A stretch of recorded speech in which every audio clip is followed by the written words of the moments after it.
Hello, everybody, and welcome to a Spark of Genius Flesh and Blood production for our Back to Basics series. This is the second video in the series. The first one had the Defending with Demos episode. I know a lot of people enjoyed that because, pretty basic. You would think it's a pretty basic thing, but it's actually not that basic. There's a lot of things that go into these seemingly basic choices. And the second, Demos knows his stuff too, so he knows how to block. The man has blocked a lot in his day.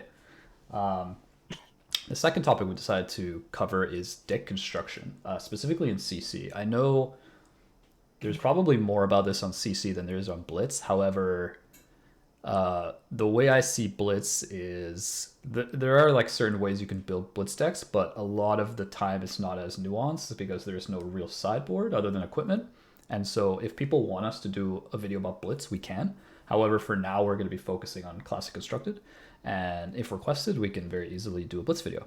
And so what we're going to be doing is you'll probably be seeing a deck list or something just on FabDB. These will be a couple example decks that I have to illustrate a couple points. We may put other things in the video, but that's kind of what you're seeing on the video. And so a couple things we wanted to note in Classic Constructed. It's essentially the point of the video is to provide a template, as this is more for beginner to intermediate players. This is not necessarily for like this is back to basics kind of thing, so it's not really an advanced tech on like, oh yeah, this is like a really specific hero build for a really specific guy, this is how you do it. This is more like the general kind of flow of the structure of how I build decks, how I recommend build decks, how I've seen people build decks, and kind of the puts and takes for all that kind of thing. So it's not really supposed to be like a super advanced point. However, there will be timestamps if there's a particular topic that you think you'd like to hear us talk about that you're not super familiar with. Feel free. And with that, I think we're going to start us off here. So, Classic Constructed, the first thing is to understand the different tools to build and theory craft your deck. And so, the best ones that I can think of, when I first started, it was mainly with the physical cards when there was only like one set, when it was Welcome to Wraith or Arc. There weren't that many cards, honestly. So I just like took a bunch of the bulk, looked at the cards, and kind of like put it together, kind of like solitaire, you know what I mean?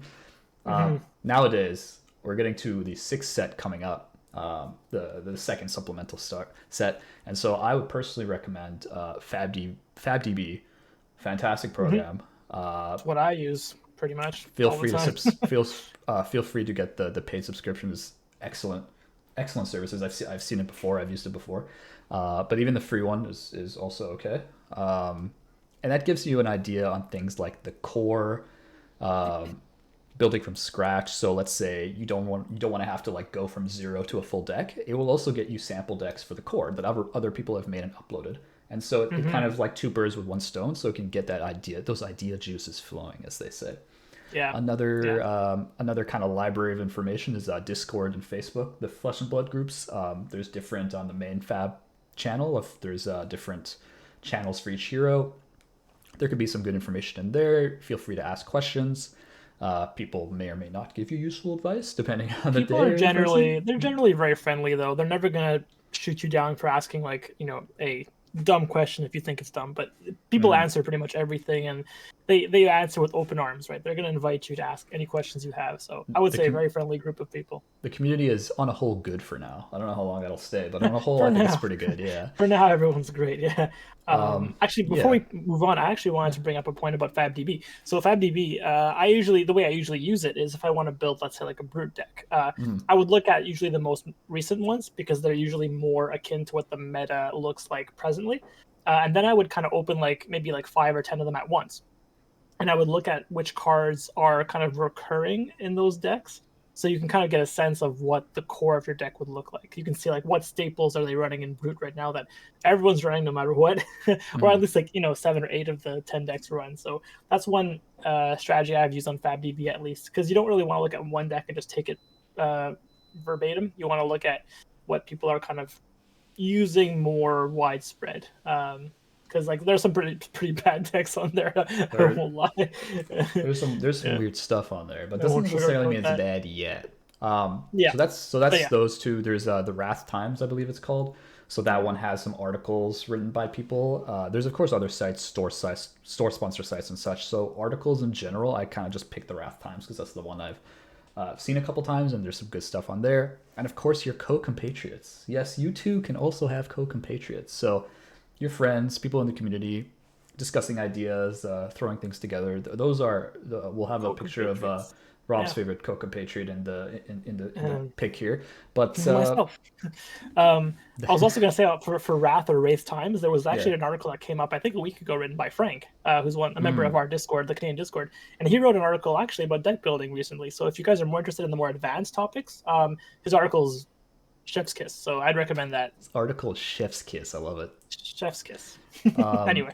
So those are the kind of different kind of tools that I've seen and I've used before in the past, mainly the FabDB and the Discord, but those are what you can use. The second piece is kind of what you want to start with. So in my view, and a lot of other players' view that I know, you want to pick the hero first and then build out the core strategy from there, especially when you're starting out, even on the intermediate level, you've played a bit. People have various affinities to different hero strategies. So forcing a hero to go through a playstyle that is not very synergistic is normally not as good. It's just like you're going against the grain, going against the tide, whatever you want to call it. Salmon swimming upriver, whatever you want to say. Just as an example, I like playing kind of more pseudo random decks. So Brute for me is kind of a given. And also, I come from a Yu-Gi-Oh background, so I do like Dash for that reason that you could like build board states. So it's kind of nice. You put your monsters one by one, build up a board state. So, Dash and Reinar have been pretty much mainstays for me. So I would usually kind of look to Mechanologists and Brutes as my classes, and then branch from there. Yeah, no, for sure. I mean, if you're coming from a different game, as Rob noticed, that can be a good place to start. Like for Magic the Gathering, mono red aggro is more akin to like a red line Katsu Briar strategy versus Oldhim strategy. So that's a good place to start. This game is very much about playing the character and not the deck, as opposed to games like Magic, Yu-Gi-Oh, as Rob mentioned, where you're playing the deck, and the deck is usually heavily dictated by the meta, which is based on the sets that are released. Fab is much more about playing your character a certain way around a certain style. And I think, as evident from LSS rotating heroes to living legend status instead of retiring different sets with a very minimalist ban list so far, kind of speaks to that idea that heroes are really what drives the game and not necessarily cards and sets. So it should be noted that you can build a deck that circles around a card. Channel Man Heroic, the Briar build that focuses on getting Channel out as long as possible. It uses Briar skill sometimes, but it's really focused on getting Channel out with like low cost spells and hitting for like 7 go again, like a whole bunch of times, plunder runs and such. If you see a card is broken for some reason or someone has said it, how can I play it the most effectively? However, it's a fairly narrow approach that I feel isn't as popular, nor is it something I'll be covering. It's not really something I can go super in depth with. It's just like you like a card, build around the card. That's it. The hero is kind of the attachment. I don't particularly like those decks, as I see them as a bit too one-dimensional in their strategy. So I'm not going to be really focusing on that idea. For Briar and Mount Heroic, Briar's the only character that can play both Earth and Lightning cards right now. So Briar's like the obvious choice for that kind of deck. But eventually, when they have more heroes that can play both elements, you'll probably see Mount Heroic decks shift over. Sure. That's fair. And so next step is kind of once you pick the hero, you should identify the strengths and weaknesses of what that hero has, and then base your strategy around that. Are these strengths and weaknesses based on the hero skill? Maybe the class cards are particularly strong. Heroes can be more flexible with the builds to taper around a meta. However, utilizing the hero ability is a great place to start and can help you decide what kind of pace you want the deck to go for reliably. Keyword is reliably here. Forcing Oldhim to go aggressive is less reliable based on the threats he currently has available, right? So if you want to force a kind of strategy for a hero that doesn't look inherently synergistic, there's probably a good reason for that. It was LSS build these heroes with strategies in mind that can deviate, very much so. However, reliably deviating could be a different story. So what I would say is focus on the hero, identify the strength. For Oldhim, the hero power is very much a defensive power. It's very much defense, disrupt, building a deck around that playstyle, which is more of a control, can also get more mid-rangey kind of thing. is a lot easier than going aggro old him, because your hero power isn't going to help you. So you're going to need something more consistent from your card draw. The only thing consistent in this game is the activated abilities in front of you and what you can do in front of you, not what you're drawing card after card, right?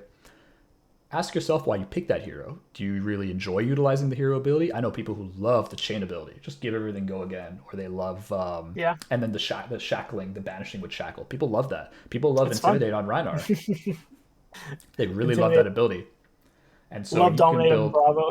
They love Dominate on Bravo. So do you really enjoy utilizing that hero ability? Do you really like the lore and the artistic style? You don't really have to really like the mechanics to get interested in. I mean, I know a couple heroes, like I really liked some of like Levia's background, her lore, her kind of her overall vibe. I really liked it. It doesn't I didn't even look at that many of the cards. I just kind of liked the hero design. She's just so cool, and that's kind of the reason that I play her too, because she's just really a cool hero to play.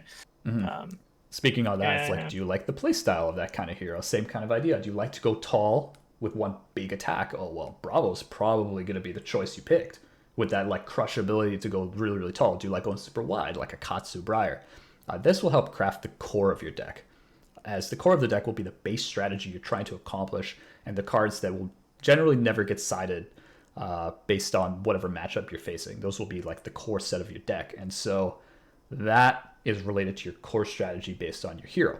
So you have your hero, you have your desired main strategy that you want to be employing, generally following under aggro, aggressive, mid-range, combo, and control.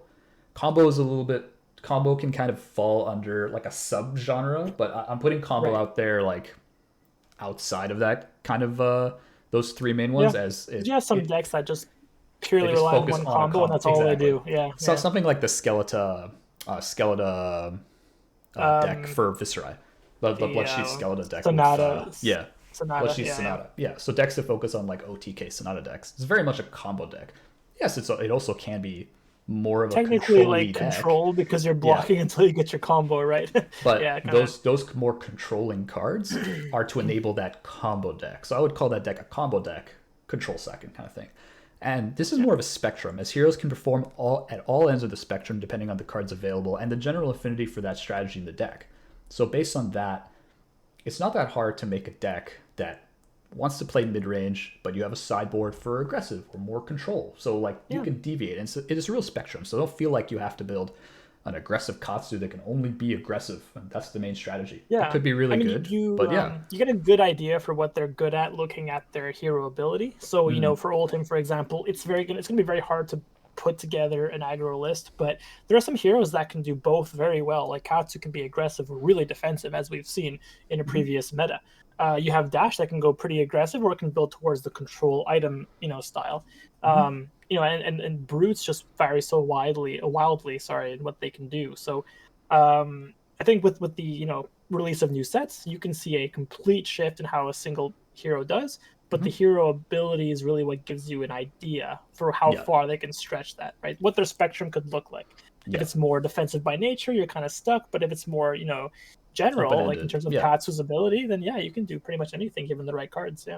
Yep, exactly. That's a great example, as there is very much low to the ground aggro Katsu. There's mid-range Katsu. There's the more control. I'm not gonna call it control Katsu. I don't like calling it control Katsu, but there's like focusing on Kadachis and like one main attack and Flick Flax and D reacts out to Wasu. Flick Flax forever, Red unmovables. Oh, fun times. So now it's time to make your core deck. So the core deck varies based on your hero and strategy. However, I personally like a core deck of anywhere between 35 and 50 cards if I'm trying to bring in 60 cards to most matchups. That is the key part, because you need to know, is your deck trying to employ a strategy that fatigues out all other decks? You might want to bring more than 60. You never know.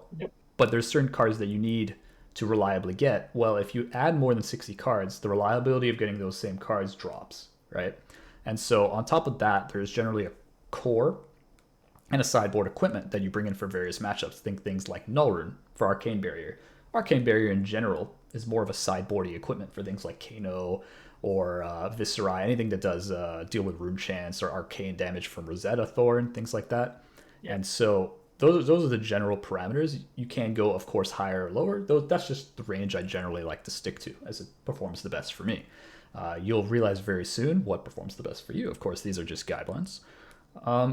Yeah, The and one rest, more thing too before you sure. continue, your sideboard can actually be as many cards. You know, you have 80 cards to play with in total, but your core deck can be as little as 10 cards, right? Yep, That you could like it have really 70 can. cards that you can like, it depends how the card pool looks like and how many cards can fit both aggressive and defensive playstyles. But your extra deck or your sideboard can be like as many cards as you want, really, as long as it's within the 80 cards.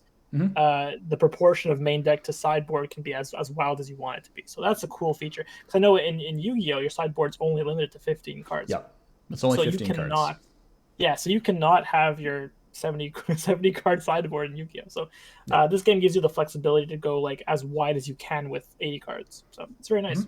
No, for sure. I think it brings it to a point I'll be talking about later. So thanks for reminding me on that one. But the rest of the cards, essentially outside of your core cards, would qualify as a sideboard. A sideboard means different things to different people. Then, given that Fab is best of one and not best of three, like Magic the Gathering, Yu-Gi-Oh, things like that, and other games where you have a dedicated main deck and sideboard, as Right. Rob alluded to, that you can access after playing a full game. This is a You can very see the pivotal opponent's difference. cards and change your deck a little bit Oh in game yes, two, right? Yeah, yeah, because yeah. the nice thing about best of threes is you can actually know what type of strategy they're bringing, and if you have a sideboard for that strategy, side it in. You don't really have, but like that adds a nice level of extra level in Fab. You don't know what kind of deck. All you can see is their hero. That's You're playing and if against you go first or Lexi, and second. you don't know if it's Ice Lexi or Lightning Lexi, and those decks play differently. You're Hybrid playing Lexi, against Death Dealer your Lexi, like oh my, Bravo. Like, is it a control Bravo or is it an aggro aggro Bravo? Bravo. Right?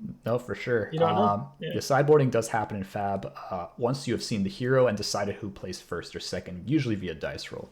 And Yeah. so for sideboarding, there's a few points I want to bring about sideboarding where I've seen some players struggle, especially early on. Firstly, it's very difficult on average to understand someone's sideboard from a deck list just based on first glance. Only the original developer of the deck will have enough knowledge to be able to side properly for matchups. Try not to go down the rabbit hole of trying to figure out someone else's sideboard by yourself. It generally Mm-hmm. won't work out unless you already have a lot of knowledge about the hero matchups and the cards themselves. And at that point, you might be better off just making your own sideboard suggestions, as they'll feel more natural to you as you know the logic behind it. I've seen a ton of players ask for lists and sideboard guides. It's a lot of times providers of that is usually behind like a paywall or a Patreon, which is all fine and good. But when you're learning and trying to figure it out, building your own decks is a really fantastic way of learning the game and the hero matchups, which is super pivotal, especially for the higher echelon of play you go, because players tend to be very competent with their preferred hero, right? So knowing that from those kinds of experiences can help quite a bit. And Yeah. so that's kind of Yeah. the first thing I want to mention. The second is developing your own fine-tuned sideboard will require plenty of reps, playtesting, general matchup knowledge, and game knowledge. So brand new or novice players would probably be better off learning the game with pre-constructed decks, either the Blitz decks or any of the Fab TCG decks, deck lists that have already been posted on there, and putting in reps into their hero of choice or multiple different heroes if you're not really sure what you want to do before attempting to build a custom deck and a core for that matter. But specifically, even the sideboard requires the most judgment and playtesting when swapping in and out cards, as the core usually contains some fairly obvious choices just based on game design. There's some pretty like the Shadow Runeblade cards are going to be generally for Chane. Like there's probably going to be Shadow Runeblade cards that are core to Chane. Not all of them, of course, but it's Yeah. probably a good place to start. And so Yeah. their unique and class cards are usually a great point to start at with your core. But the Mm-hmm. sideboarding is what like can throw everything off basis here. And so that's kind of like the second thing. And then the third thing that I want to bring up is your sideboard will change a lot as you playtest the deck into different matchups. Ultimately, there's only so many cards in the deck, as Rob mentioned. You have a lot of flexibility, but at the end of the day, you only have 80 cards, including your equipment and weapon. Don't try to squeeze in more tech cards by compromising your core strategy. And I'm going to bring this up later when I go through one of my decks. People that think they need to tech for every single matchup, Yeah. it's impossible. At this point, it's not possible. There's too many heroes, and you're going to run over your own key strategy unless your strategy is to try to counter everyone else's strategy, which I Yeah. haven't seen successfully work at a higher level event ever. And so I Personally, remember just speaking to that yeah. during an RT, and I brought Dash, and like I remember like I didn't have enough slots to fit in Visiertronic, so I Mhm. was like, I'm gonna go against every deck that I can think of, and just not Kano. If I face a Kano, just Just I'm punt. dead. Just punt. But Kano wasn't that popular at the time in CC, so it's like you're kind of hedging your bets to say I'm not going to see a Kano, and if there is one, hopefully I don't play against him. But it's Yeah. okay to drop a game to like one matchup that you just did not side against Mhm. completely, like at all, because you can't fit everything. Like Eric said, you can't fit sideboard options for every hero that you play against. You really have to keep your core deck strategy intact, because you're just going to compromise that against every other matchup that you face, right? So it's important to keep the core intact and build to a certain amount of decks that you really like struggle against, that you really want to be prepared for, and make a Mhm. meta call to say like Briar is now top of the list, so make sure you side against Briar. Oldhim as well, but against Kano, who's not really popular, you can probably skip the equipment. But Yeah. yeah. No, that's fair. It's definitely something that I've seen more and more, that people are finding out these tech cards that pro players are telling them is a must for in the matchup. Mm. They didn't consider it. They slot it into their own deck and realize they're like either overriding their core strategy or taking out tech Yeah. cards that they in their playtesting as being good. And remember, the first level events is usually always at some kind of local level, something that a pro player is dictated as being good doesn't necessarily mean it's good for your meta. It just means it's good in their playtesting and Yeah. their meta. It might not be good in a national event, it might not be good in And an we international event. we know that the metas vary wildly across their regions, right? Super wildly. The Yeah, first yeah, it's tournaments crazy. the first tournament might dictate the meta. Everyone might counter it. Everyone might counter that counter.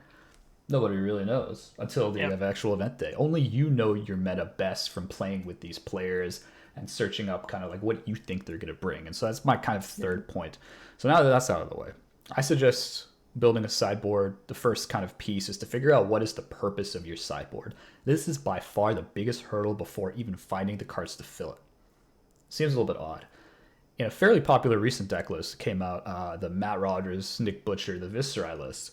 The purpose of the sideboard was to dictate the strategy Viserai would be taking in different matchups. A slower rune chant build up style with more defense reactions, yellow read the runes, or a more mid range aggressive build that can build rune chants but goes for more of a tempo game. Things like spellbound creepers and such, and kind of really brings in like yellow Mauvrian skies, tries to go really wide with tempo and go again. There's different kind of strategies there. So other successful sideboards focus simply on the list of tech cards, quote unquote tech cards, to help in various matchups where the hero core strategy needed some help. And these are decks where the core deck is usually like 45, 50 cards. It's a Hmm. bigger core deck because that strategy, maybe you dictate that it's just the best strategy, or it's the best for you, or you think it's the strongest. You really don't need much of a hybrid. You just need some tech cards to kind of overwhelm the 3 or 4 or 5 decks that might have like good matchups into you. So that's kind of the other way you can look at the sideboard. Other sideboards are quite small, whereas they are used to swap out cards in a main deck that's already kind of a built 60 card. And then you might have 10 or 15 cards you swap in and Yeah. around. And so you're not building a sideboard tech based on like, I need to add 10 cards to build my main deck. It's usually more of the main deck is done, and you just need a Yeah. couple cards here and there, which is also fine. I've also seen that before. Yeah, and examples like in Reinhardt or Levia, you would have like Arc Smash in there just to be against, the Dash players. Like the one card that you can just completely destroy Dash with. If you're against Control, you would probably throw in maybe a few Remembrance or something just to keep up. But I think Brute is a good example of a deck that, or a class that does not have a very large sideboard. It's Yep. more like you have like a few key pieces that you can put in against certain characters. But yeah, Yeah. the deck doesn't vary wildly from matchup to Yeah. matchup. I like the idea where once I started building more and more decks, I realized that there's like kind of a sweet spot for everyone's. Like once you have to start adding 15 tech cards, maybe your overall strategy just really isn't it. Or like maybe like Maybe. based on your playtesting, I know when I was like I built the deck from scratch. I started playtesting it a bunch, and I'm like, oh, I need this tech for this. I need this for this. I need this for this. I'm struggling into this, this, and this. I'm like, hold on, is my core strategy even like worth building How out? much are you Like, struggling against? Yeah. and that's something that only playtesting can really tell you, in my opinion. And that's why I've like preached like the repetition, because you really do need to like get the feeling for the deck, what's it good and bad against, and tune your side deck appropriately. Another key building point for the sideboard is metrics. This is for actions, attack or non-attack actions, and resources. So if the deck is very resource hungry, something like a traditional Bravo build, then no matter what the side deck is, then the full 60 cards you bring in should target a various range of blues, because that's what you're going to need for your dominate, for your abilities. A lot of Bravo's strong class cards are all very expensive, and based on the type of strategy, a varying number of threats, your threat density, as people would call it. So testing is your friend, as I've said, to get a feel about what works, what doesn't. Two key points. Do you have too little resources on the average hand or not enough threats per turn on your average hands? Both of those can be super detrimental, and you want to try to get as close to optimal as you can. What I have used in the past, very, very mathy kind of tool, is the hypogeometric calculator. So if you type in hypogeometric calculator, it's very good. I use it a lot for the fusions when the new fuse cards come in, because I'll be like, well, how many lightning, ice, earth cards do I need in the deck to reliably be able to have one to fuse my more powerful fusion cards? So that's a good way of showing that. FabDB, a great tool. It does have a little thing for your metrics. I'll show that off a little bit later. Thank you very much, FabDB. Maybe we'll get sponsored by them later on one day. But the point is, it will show the metrics that are really, really a key point in pinpointing that what's lacking, right? Like what area is lacking. Ultimately, though, I think it comes down to flexibility, reliability versus precision when choosing a strategy into cards that fit it the best. The more precise you make the deck strategy, then the higher the ceiling may be if it's effective. As I've said before, if you have to add in a whole ton of tech cards, it might not be effective to begin with. However, if it is effective, then the more precise you are, the more reliably you can get to your core strategy. If it's better than whatever the meta is dictating, the better it is, right? However, it then might be less flexible in the face of various unfavorable matchups. Good example is the most recent red line Cheerios red line, whatever you want to call it. Lightning Briar deck. It's very, very one-dimensional. That is very strong. Took people super off guard, and the core strategy was very strong in that kind of meta, but it's not flexible at all, right? Into decks that counter the core strategy, Oldhim, Lexi, Disruption, Super Fatigue, that kind of thing, right? And from my experience through Road to Nats season, the most success that I personally had was going more of the flexible, reliable routes and building more of a hybrid strategy versus a core deck with a whole bunch of tech. That is generally the idea, and a lot of the better decks out there that you won't be able to understand are generally these hybrid strategies, because people don't really understand what's tech, what's the change of strategy, what's what, right? And so I would pick a core strategy and try to develop a sideboard that would allow the deck to be more of a hybrid in the face of different matchups, depending on which strategy is more effective in that particular matchup. So that's kind of like, if I have a base mid-range level deck, can I build a 25 card sideboard that I can put in to the core deck to make it a aggressive deck versus a purely mid-range deck, more D-reacts, more slower pace? That's the kind of idea that I'm talking about. Generally, the deck constraints, it's going to be hard going one tier beyond a certain strategy with like 20, 25 cards. Think about the Oldhim I mentioned before. If you have a super heavy control Oldhim build, which is generally seen as fairly effective in different kind of metas, depending on what the meta is, I should say can be effective. With 20 cards, you're not making that control Oldhim aggro. Or like as far as the typical aggro versus a Katsu or a Briar or a Bolton aggro or something that's just inherently, even like aggressive Prism, like aggressive Herald Prism build, it'll be tougher than trying to side into a mid-range focus with just higher threat density. Like you're not defending as much, you're taking a little bit more to give a little. And for Oldhim, I've seen two successful builds. I've seen a super successful control build, and then I believe at one of the Pro Quests at US Nats, that was not a control Oldhim. That Oldhim had a lot of threats in that. I don't know if you've seen it, the more mid-range style. That was not control. And that's a good example of like a different strategy.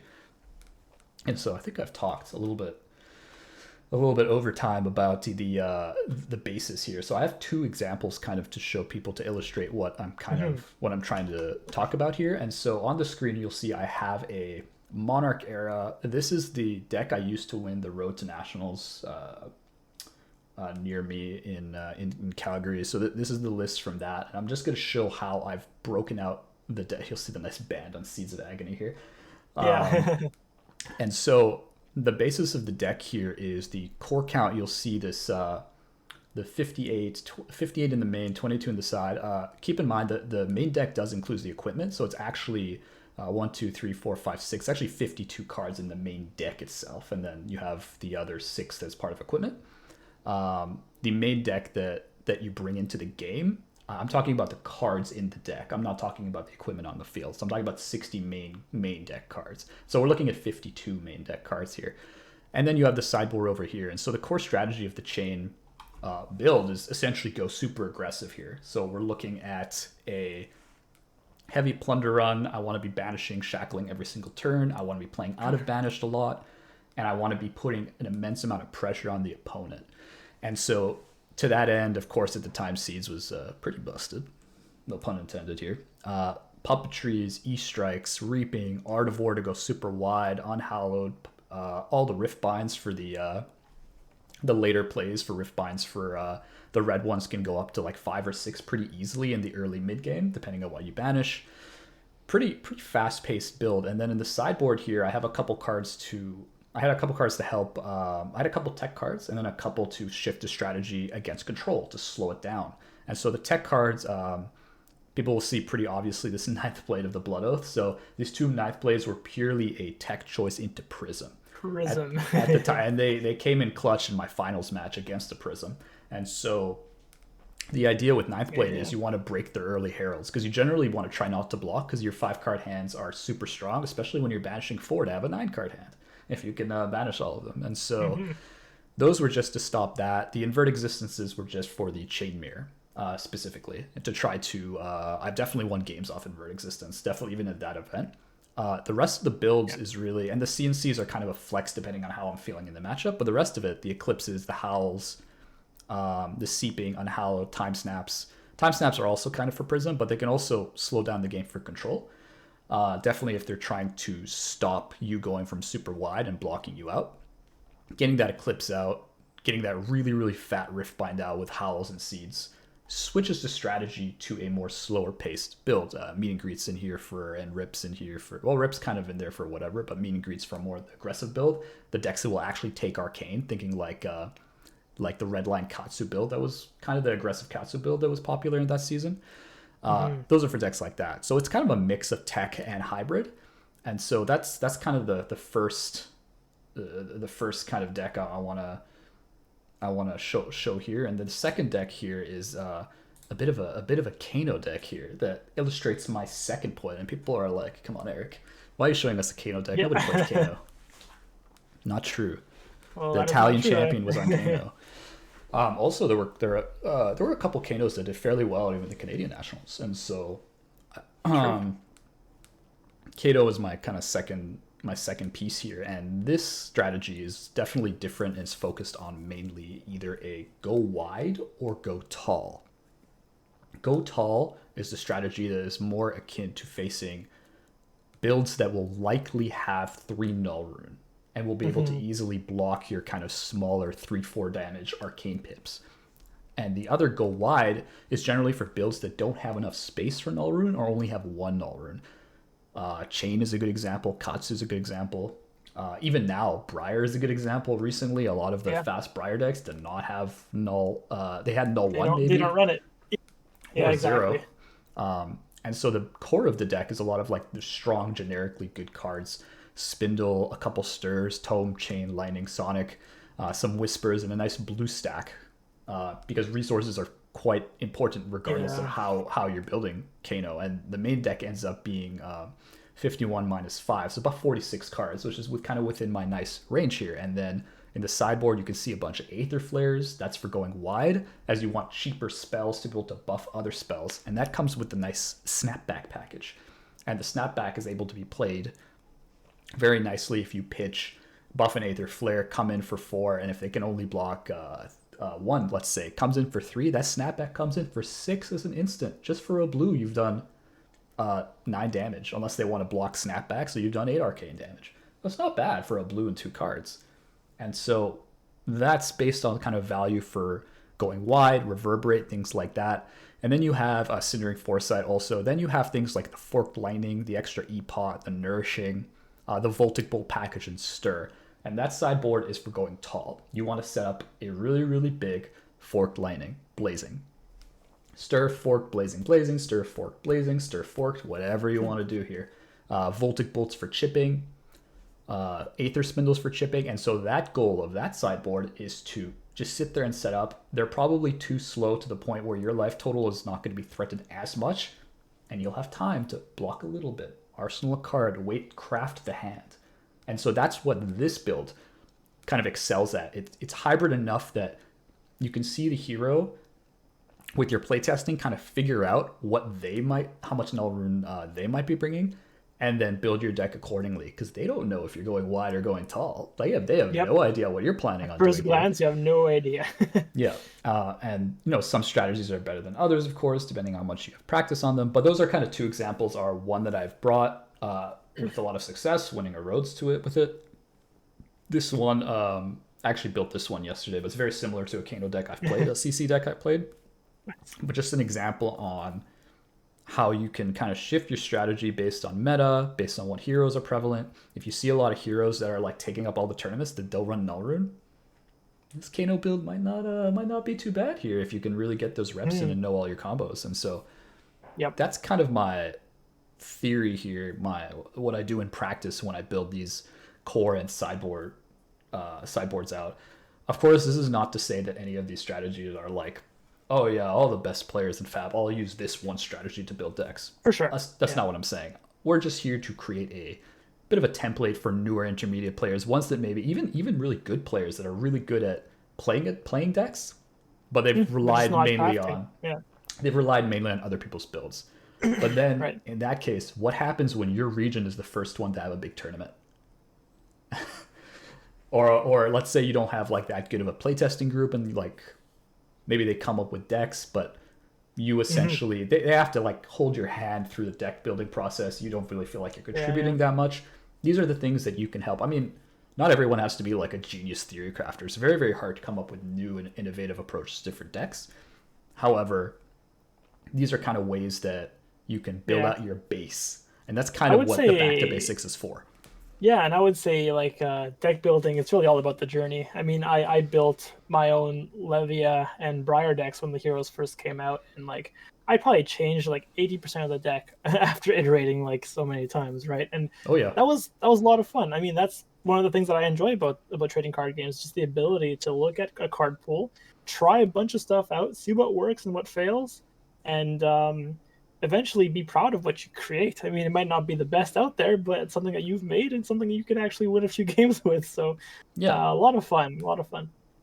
And that's kind of another point Rob was making, is like, if you feel that, you bring your deck out and then people have different builds of it, feel free to incorporate pieces of their build into your build. I mean, you don't have to just like grab their entire build. You can kind of take out the key points that maybe you were struggling with something that they're not struggling with. You can analyze why. Or maybe they have better reliability. Maybe they have a different resource ratio. Maybe take their resource ratio and apply it to your deck. You don't have to like take their whole strategy and key sort. You can. I'm not saying it's bad. I'm just saying that give your own deck more credit on average than you probably have been doing. Don't like drop everything you've been working on just because a new shiny deck list came and one guy did really well at one tournament on, and so that's the new meta.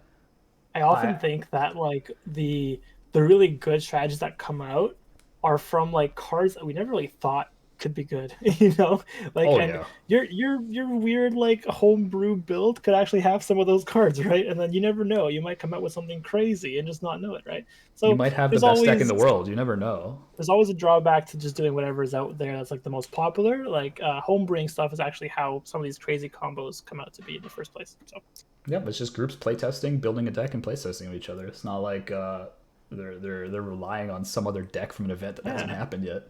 But that's kind of what I had. I don't know, Rob, if you had any. I know you've been adding incrementally here, but any closing remarks that I'm kind of missing here?